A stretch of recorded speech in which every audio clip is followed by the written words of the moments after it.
శ్రీమాత్రే నమః. శ్రీ లలితా సహస్రనామంలో 773వ నామము పాటలీ కుసుమ ప్రియ. ఈ నామానికి అర్థం ఏంటి అంటే పాటలీ పుష్పమునందు ప్రీతి కలిగినది అని అర్థము. అమ్మవారు పాటలీ పుష్పం అంటే అమ్మవారికి చాలా ఇష్టంట.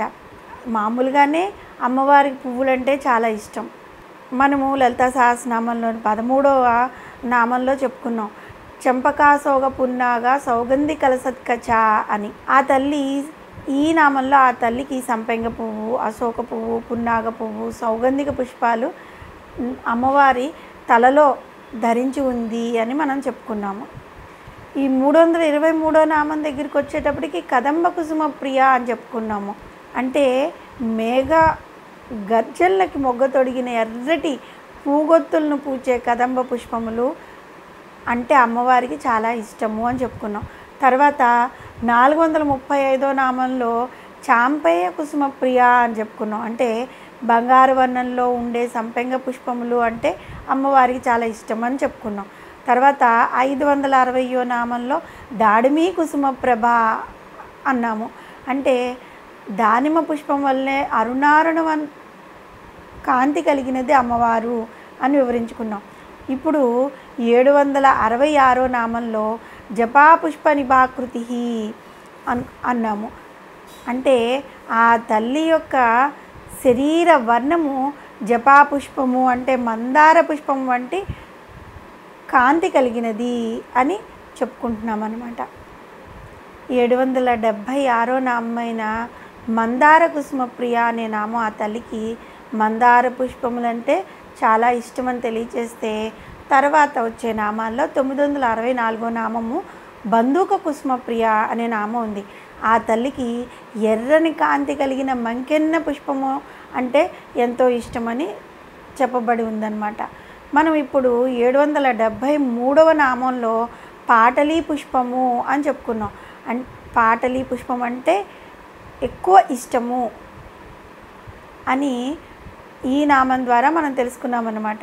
ఈ పుష్పాలే కాక లలితా సహస్రనామంలో ఉత్తర భాగమైన ఫలశ్రుతిని కనుక మనం తీసుకుంటే అక్కడ పద్మాలు, కమలములు, తులసి, కలహరములు, మల్లిక, కరవీర, ఉత్పల, కంద, కేతకి, మాధవి ఈ పుష్పాలు కూడా అమ్మవారికి చాలా ఇష్టము అని పేర్కొందన్నమాట. ఈ పుష్పములన్నిటితో ఆ తల్లిని పూజించినట్లయితే జగన్మాత ఎక్కువగా ప్రీతి చెందుతూ ఉంటుంది. ఇన్ని పుష్పముల యందు ప్రీతి కలిగింది జగన్మాత అనే విషయాన్ని మనం ఎలా అర్థం చేసుకోవాలి? కేవలం పుష్పాలందు ఆ తల్లికి ప్రీతి అని చెప్పుకుంటే పరమేశ్వరి స్థాయిని ఎంతో తగ్గించినట్లు అవుతుందన్నమాట. పుష్పముల పట్ల ఆ తల్లికి గల ప్రీతి జగన్మాత యొక్క ప్రకృతి తత్వాన్ని, ఆమెయే ప్రకృతి స్వరూపిణి అనే విషయాన్ని మనకి తెలియజేస్తూ ఉంది. కేవలం లలితా మహాత్రిపుర సుందరి అంశస్వరూపిణైన పార్వతీదేవియే కాదు, పరమేశ్వరుడు కూడా ఆ వృక్షప్రియుడే. పద్మపురాణం శ్రీ వృక్షో శంకరో దేవ పాటలాయాంతు పార్వతి అని వివరించింది. అంటే ఏంటి? బిల్వ వృక్షం లేదంటే మారేడు వృక్షం ఈశ్వర రూపం అయితే పాటల వృక్షం జగన్మాత రూపం అన్నమాట. పాటల వర్ణం అంటే ఎరుపు తెలుపులు కలిసిన వర్ణం, లైట్ పింకిష్ అన్నమాట. పాటలీ పుష్పం అంటే గులాబీ పుష్పం అని చాలా చోట్ల రాసి ఉంది.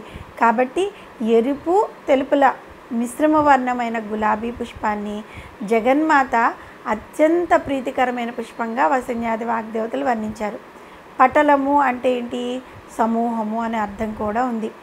మనము జగన్మాత ఆరాధనలో చేసే జపతపములన్నీ ఒక సమూహంగా భావించినట్లయితే ఆ జపంలో భాగములు అంగములైన న్యాసము, ఇతర ఉపచారములు మొదలైన వాటన్నిటినీ కూడా మనం శ్రద్ధగా పఠిస్తూ మన హృదయంలో ఉన్న భక్తిభావములన్నిటినీ కూడా పాటలీ పుష్పముల గుచ్చముగా చేసి ఆ పరదేవత అయిన లలితా త్రిపుర సుందరి పాదాలకు సమర్పణ చేసినట్లయితే ఆ తల్లి యొక్క అపారమైన అనుగ్రహాన్ని మనం పొందుతాం. ఇది తథ్యం. కనుక ఇన్ని రకాలైన జగన్మాతకు ప్రీతికరములైన పుష్పజాతులను మనం ఒకవేళ తీసుకురావడం కష్టమే కదా. మనకు భావదారిద్ర్యం లేదు కాబట్టి మానసికంగా అంటే భావనతోనే మానసికంగా ఆ పుష్పాలన్నిటితోనూ మనం ఆ తల్లిని పూజించినట్లుగా భావించుకుని జగన్మాత కరుణకు పాత్రులవుదాం. మనం ఈ నామంలో చెప్పుకున్నట్లుగా అమ్మవారికి అన్ని రకాల, ఎందుకంటే సాక్షాత్తు అమ్మవారే కదా ఈ ప్రకృతి మొత్తం. అమ్మవారు ఇచ్చినవే ఆ వృక్షాలు, వాటి నుంచి వచ్చే పువ్వులు కూడా అమ్మవారికి ఇష్టమే. అమ్మవారే స్వయంగా అవి, అమ్మవారి రూపాలే పుష్పాలు, వృక్షాలు ఇవన్నీ కూడా. కాబట్టి అవన్నీ తెచ్చి మనం అమ్మవారికి పూజ చేయలేకపోవచ్చు.